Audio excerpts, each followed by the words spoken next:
বৃষ্টির বিকেলে সবারই ডিমান্ড থাকে একটা ঝাল ঝাল নাস্তার রেসিপির জন্য। তো হ্যালো বন্ধুরা, আসসালামু আলাইকুম, সবাই কেমন আছেন? আজকে আমি একটা ঝাল ঝাল একটা পাকোড়া বা নাস্তার রেসিপি নিয়ে চলে আসলাম। ঝুমঝুম বৃষ্টি হচ্ছে বাইরে, আর এইরকম একটা যদি পাকোড়া বা হলো নাস্তা থাকে তাহলে পারে কিন্তু আর কথাই নেই, সবাই খুশি হয়ে যাবে আর খুবই মজা করে খাবে এই রেসিপিটা। আর এটা বানানো খুবই সহজ আর খেতে সেই রকমের স্বাদ বা দুর্দান্ত স্বাদ। আশা করছি এই রেসিপিটা আপনাদের পছন্দ হবে, আর পছন্দ হলে লাইক কমেন্ট শেয়ার করে চ্যানেলটিকে সাপোর্ট করবেন। এইরকমই আরও নতুন নতুন রেসিপি যদি দেখতে চান তাহলে আমার পেজটিকে সাবস্ক্রাইব ফলো দিয়ে রেখে দিতে পারেন। নাস্তা বা পাকোড়াটা করার জন্য এখানে আমি এক বাটি পেঁয়াজ কুচি নিয়েছি, আর পেঁয়াজটা একদম জিরিজিরি করে কুচি করে নিয়েছি। আর এখানে আমি 2 চামচ বেসন অ্যাড করে দিলাম, 2 চামচ চাউলের গুঁড়া দিলাম। এখানে আমি 2 পিস পাউরুটি নিয়েছি আর একটু বাটিতে পানি নিয়ে নিয়েছি। এই পানির মধ্যে এই পাউরুটিটাকে ভিজিয়ে নিব।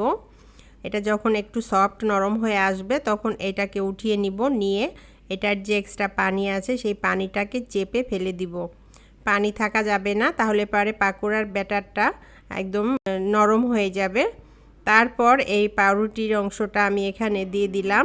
4টা কাঁচামরিচ কুচি করে নিয়েছিলাম দিয়ে দিলাম, ধনেপাতা কুচি দিয়ে দিলাম, হাফ চামচ মরিচের গুঁড়ো দিলাম, হাফ চামচ জিরার গুঁড়ো দিলাম, হাফ চামচের থেকে একটু কম হলুদের গুঁড়ো দিলাম, হাফ চামচ ধনে গুঁড়ো, হাফ চামচ চিলি ফ্লেক্স, হাফ চামচ গরম মশলার গুঁড়ো এখানে দিয়ে দিলাম, হাফ চামচের থেকে একটু কম লবণ দিলাম, লবণটা টেস্ট করে দেখে আবার দেয়া যাবে, হাফ চামচ গোলমরিচের গুঁড়ো এবং হাফ চামচ চাট মশলা দিয়ে দিলাম।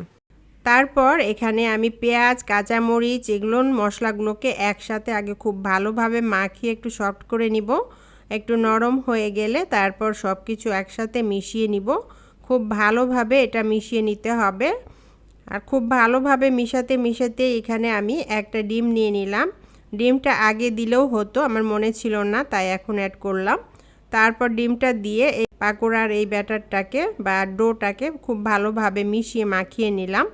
ব্যাটারটা বা ডোটা একটু শক্ত এরকম হবে।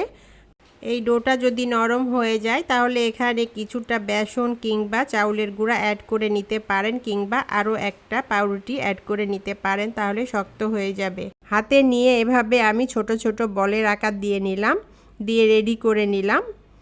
দেখতেই পাচ্ছেন, এভাবে গুছিয়ে রেডি করে নিলে তারপর ভাজতে আর সময় লাগবে না।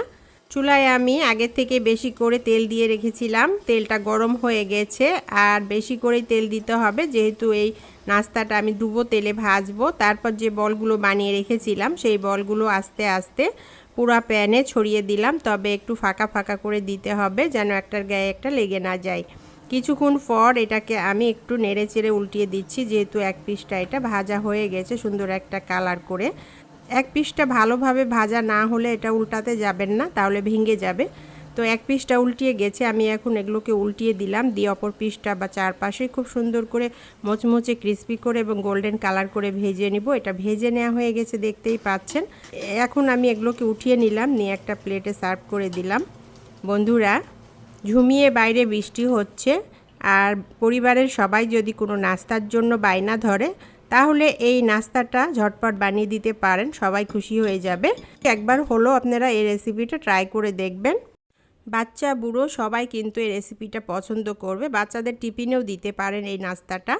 তো বন্ধুরা, আজকের মতো এখানেই বিদায় নিচ্ছি, আবার দেখা হবে এইরকমই নতুন কোনো রেসিপির সাথে। ততক্ষণ সবাই ভালো থাকবেন, সুস্থ থাকবেন। আল্লাহ হাফেজ।